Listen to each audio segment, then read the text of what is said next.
Yeah, well, I think, again, in the Nordics, we trust our governments blindly, and safe to assume that governments would not misuse that trust. But you can imagine in countries like China, for example, where CBDC has already been rolled out in a beta version. Some tens of millions of people already have access to a digital yuan. So for the Chinese government, it's, they're making sure that private organizations and companies are not getting too much power in payment systems. And also, it's a perfect way to have full insight into every transaction that every Chinese person makes.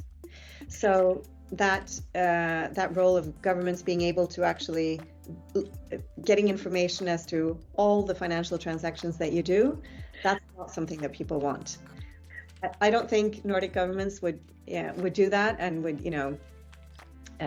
misuse citizens' trust in that way, but other places, other countries around the world, I would not be so sure.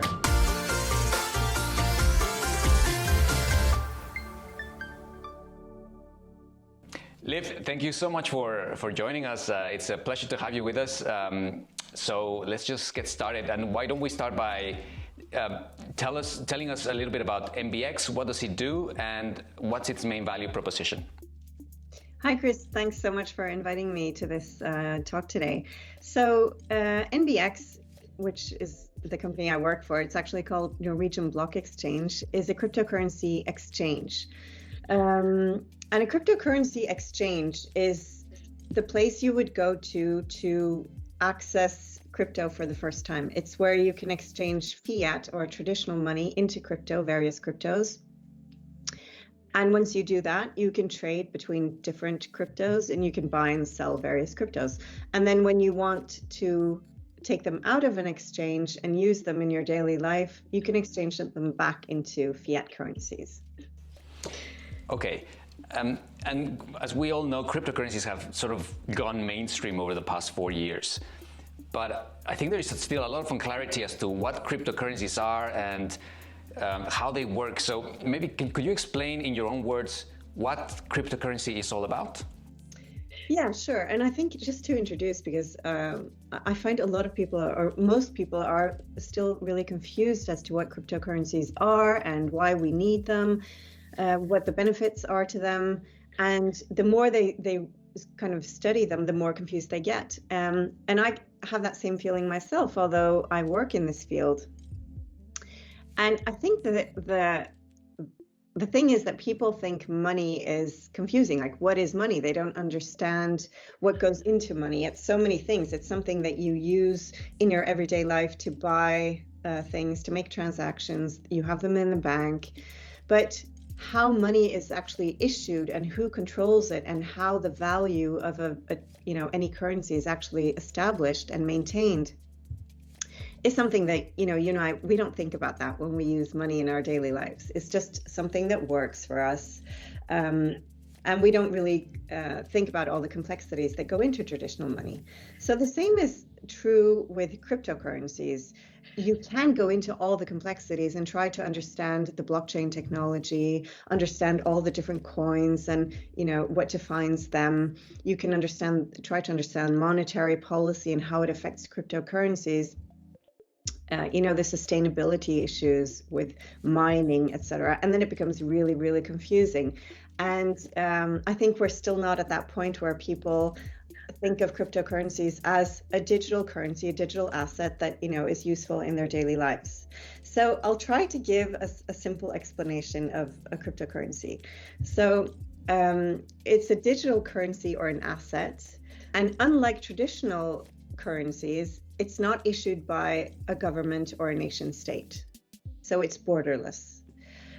Another feature that defines cryptocurrencies is that it is decentralized, meaning that it can be transferred between people and between parties without going through traditional banking infrastructure, for example.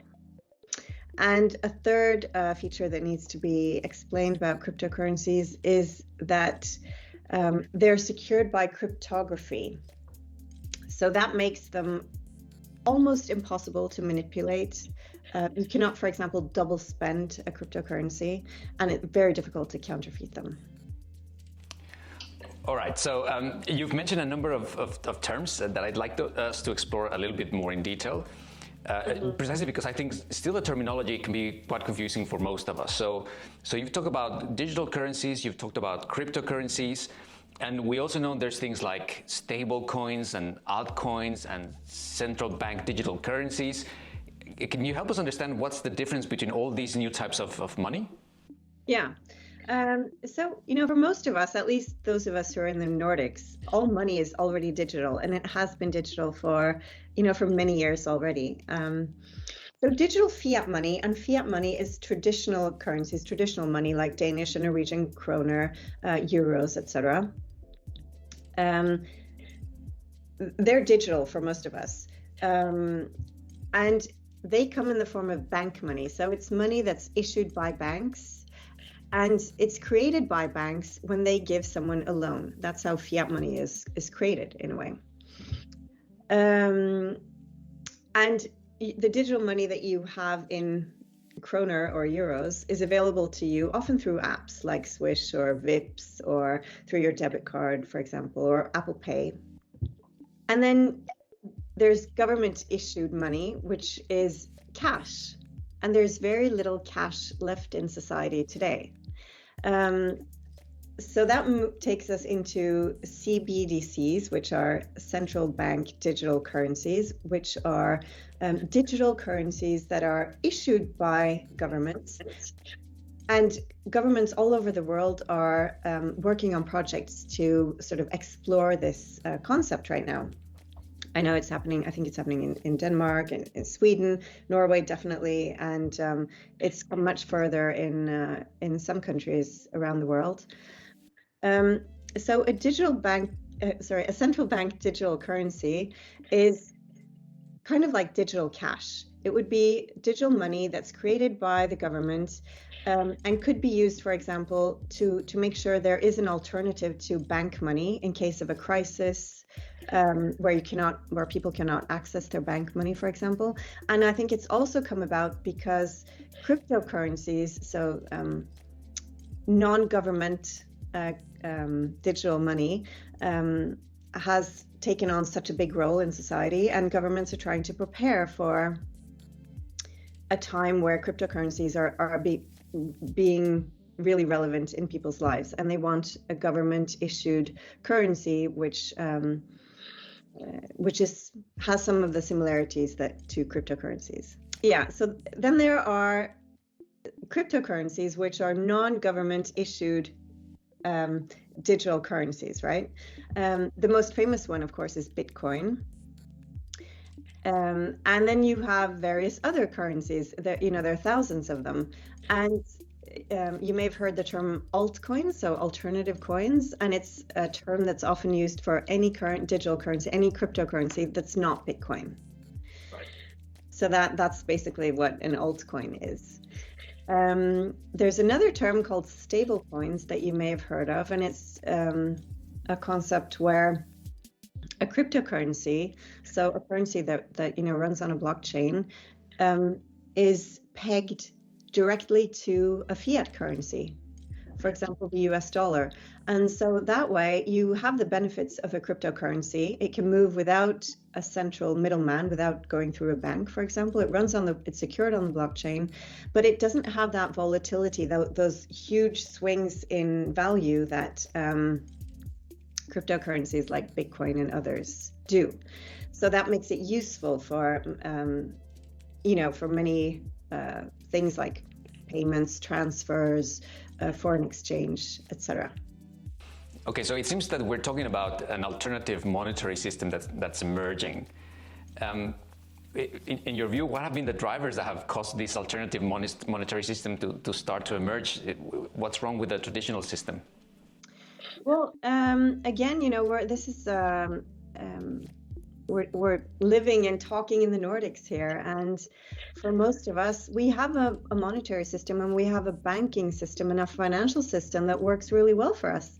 We have, in Norway, where I come from, we trust our banks so much that we're not afraid of keeping our money in banks. We're not afraid of not being able to take them out again when we need them. We're not afraid that the value of our money, our fiat money, will suddenly fall, or that they won't be worth anything. But a lot of people around the world live in countries where they've seen the value of their fiat money, so their traditional currencies, really just completely deflate. So money that they've had saved up in the banks suddenly are worth very little. They see governments acting in a way that makes them unsure that those governments are fit to actually safeguard their money. They have banking institutions that may be corrupt, where money is not kept safe. So there are many reasons why people in many parts of the world have really been searching for an alternative, a way of making sure they own their own money. They can hold their own money without holding it in a bank. They can transfer money in a safe way, also without, for example, being without all those transfers and transactions being looked into by government or by financial institutions. So that's one main driver of cryptocurrencies. Another is the fact that monetary policy, which are the tools that governments around the world have to sort of control the traditional financial system and financial or money system. They've seen those monetary policies being used in ways that have actually created inflation. So over the past few years, many people have seen the value of their traditional money go down because governments have pumped so much extra money into the economy, for example, after the corona pandemic. And they don't trust governments to safeguard their traditional money anymore. So I think those are important drivers. And then you have just the fact that, digitization is taking place everywhere. All parts of society are being digitized. And banking and finance have also been digitized, but not in a very profound way. We haven't said in the traditional banking and financial system, let's create money from scratch. And that is almost what cryptocurrencies are. It's saying, if we could start over again today with the technology that we have available and the knowledge that we have available, and knowing how governments and centralized systems work, how would we do it, knowing all that we know today? I want to pick up on a word that you used at the very beginning. You talked about the decentralized system. Mm-hmm. Can you maybe explain what are the benefits of a decentralized system as opposed to a centralized one? Yeah. So a centralized system is basically, a bank, for example, is a central player in the traditional financial system. Everything that you do when you transact, when you pay for something in a store, you may not see that your bank is involved, but it's involved. Money goes from your bank account into the bank account of the merchant. So it goes through a centralized system. A decentralized system doesn't have that middleman. So a transaction can go directly, for example, in cryptocurrency. If I was able to pay using Bitcoin, for example, it could go directly from my wallet into your wallet, for example, without going through a bank. So that is one, a very important feature of a decentralized system. Then you have another aspect to the decentralized nature of cryptocurrencies, and that has to do with how transactions are secured on the blockchain. So in a traditional fiat transaction, the bank will be the one securing the transaction. In the Bitcoin ecosystem, that transaction will be secured on the blockchain by something called proof of work, which is a very decentralized way of securing that a transaction is legitimate and that it is secured on the blockchain. So it involves often, thousands of computers doing a computational mathematical piece of work. And the computer solving that problem first is the one who secures the transaction on the blockchain. Okay, so we've seen a number of different responses from central banks to cryptocurrency. We have the example of Norway, where the central bank has said, has been encouraging citizens to declare their holdings in cryptocurrencies, all the way to the case of Nigeria, where the government outright banned the use and the holding of cryptocurrencies. So my question to you is, do you think that this inspiring idea of giving power back to the users could revert back to giving power to the institutions if we see regulation increasing over the way in which cryptos are created and used? Yeah, and so that is always a question that's debated in cryptocurrency circles. Do we need to regulate the space more, or is it already regulated enough? And people don't agree on this. Personally, I think that cryptocurrencies need some regulation and some regulatory clarity more than what exists today. First and foremost, to make sure that investors or users of cryptocurrencies are safeguarded. This is people's money, and people's values and people's assets. And today there are very few formal requirements as to how, for example, an exchange like NBX safeguards those funds. So we're in many ways self-regulated. We know that if we don't secure our customers' funds, we have absolutely no future. But of course, on the flip side of that is that if you regulate cryptocurrencies too much, they'll end up acting more and more like traditional currencies, right? And the whole thesis behind cryptocurrencies is that they should not be regulated. They should not be controlled by governments. They should not have monetary policy influence them too much, because then they may lose some of that, some of the values that were part of their origin. So back to your question, could the fact that cryptocurrencies become more regulated end up making them more centralized or bringing power back to central institutions? In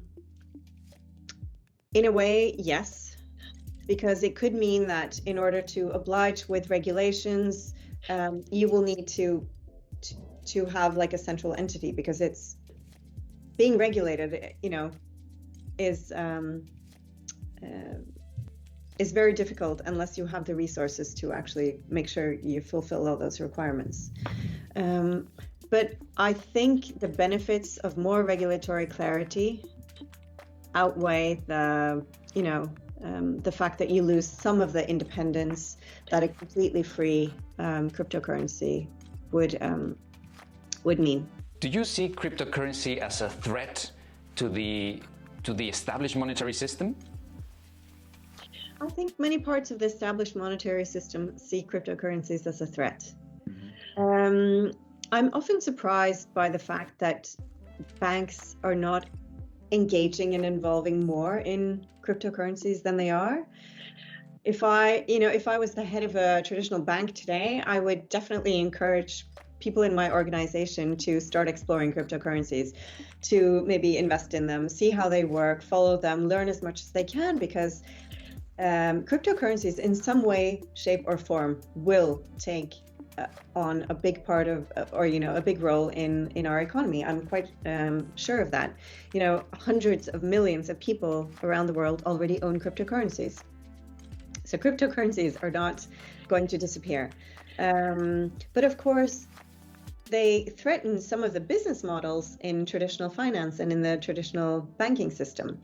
An example of that is if you can send money from one country to another using cryptocurrencies or a stable coin, for example, which is pegged to a traditional money, instead of doing a normal traditional foreign exchange through your bank, you will save lots of money and lots of time, because that transaction doesn't have to go first from your local bank to a bigger bank in Copenhagen perhaps, and then to a bank in Germany, and then to another bank in the country where you want to send it, and then onto the local bank of the recipient.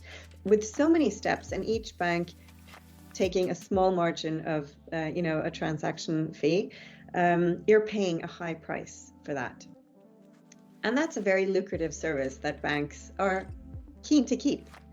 Cryptocurrencies, of course, they threaten that business model. So in some ways, yes, cryptocurrencies can be seen as a threat. I think personally that they are much more of an opportunity. They represent a very secure, a very transparent way of doing transactions that are borderless, that are just built on a system which bypasses the very old technology and IT systems that current banks are now running on. I think also the other side of that is, do cryptocurrencies threaten sort of monetary policy and governments and regulators? And I do think governments and regulators are afraid of what cryptocurrencies mean, because cryptocurrencies are outside of the reach of monetary policy. So governments cannot set interest rates on cryptocurrencies. And especially the interest rate is a very powerful tool that governments all over the world use to make sure that, to stabilize the economy, to make sure there's that inflation doesn't go too high. And if we all went over to a world of using cryptos, then governments would lose that tool. So we've been talking about cryptos a lot. Now, I would like you to help us understand what's the role of an exchange like NBX in the whole crypto economy. Okay, so an exchange is really a very necessary entity in the crypto space, because it's almost the bridge between fiat and crypto, the world of fiat, traditional money, and the world of crypto. It's where you would go with your fiat money to exchange it into a cryptocurrency, like Bitcoin, for example, and make your first investment or purchase of a cryptocurrency. Most cryptocurrencies also will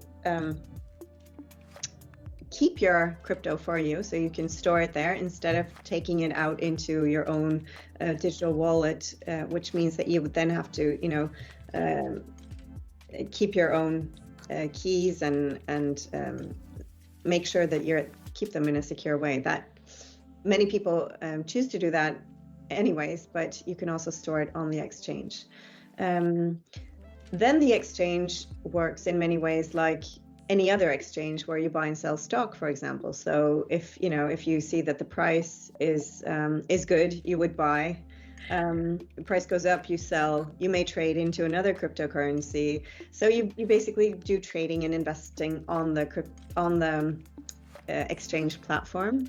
So I think of the exchange as sort of your first step into the world of crypto, and then a way of investing, doing financial investments in cryptocurrencies. But NBX has, we have ambitions of doing much more than that. We think the world of crypto has great potential, and we want people to, once they're invested and they own cryptocurrencies, we would like to be able to see them use those cryptocurrencies. So our goal is to create a complete crypto bank. So basically a bank which, in many ways would look like what you're used to, but which provides products and services where you can have loans, you can perhaps have cards, you can make payments, you can make investments, you can do things that you're used to doing in your traditional fiat world. You should be able to do those things in your crypto world. And I think when we talk about cryptocurrency, we've been discussing this idea of changing the way in which the decision making around the features that the currency has changes, right? We talked about centralization versus these decentralized models. Now, do you think that the way in which cryptocurrency uses these decentralized models could be a blueprint for how other important areas of life, like, I don't know, politics or education, could be transformed through innovation? Yeah, I think that's really interesting. And I think both the concept of decentralization is kind of, giving power back to people. So it's a really simple concept. It's just saying, we're sick of a central entity having too much power. We've seen too many examples of it being misused, or just not giving us the services that we want. So that's an idealistic but really great aspect of cryptocurrencies, that, if that could happen in politics, for example, it's kind of dispersing power and decentralizing that.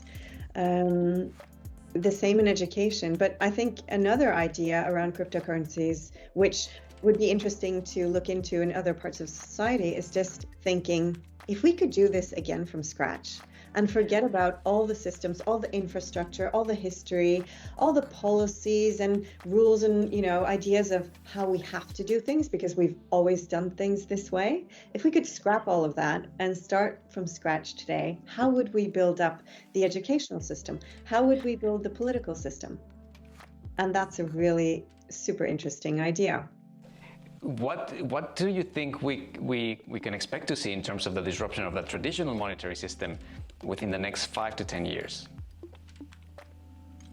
The traditional monetary system has lived for so long. It's not going to disappear in the next 5 to 10 years. And just seeing how long it takes to create regulation. For example, the EU has a regulatory package called MiCA, so markets in crypto assets, which is a big regulatory package. It will probably not be put into effect for another few years. So things take really long when it comes in anything that has to do with government and anything that has to do with monetary policy. But I think what will happen in the short term is that more and more politicians and regulators will understand that this needs to be part of what they're interested in, part of what they're talking about, part of what they're discussing in Parliament, because they will have to be concerned with what voters are interested in. And I think more and more people, as they see the benefits of crypto, they will be interested in how politicians are viewing it, how they're regulating it, etc. And I think financial institutions will slowly also start to enact more with crypto players and the crypto world. And I think when crypto is a bit more regulated, financial institutions will feel safer, building a bridge between traditional finance and crypto finance. Well, Liv, it's been an absolute pleasure hearing you explain these very complex terms and concepts to us. So thank you so much for your time. Thank you so much. And of course, we look forward to seeing you in September for Nordic FinTech Week, where we can continue this fascinating conversation. I'm so looking forward to it. I can't wait to go back to Copenhagen, and Nordic FinTech Week is great. So really looking forward to seeing you there. We're very excited to welcome you here in September. Thank you. Thanks so much. Thanks, Liv. Bye.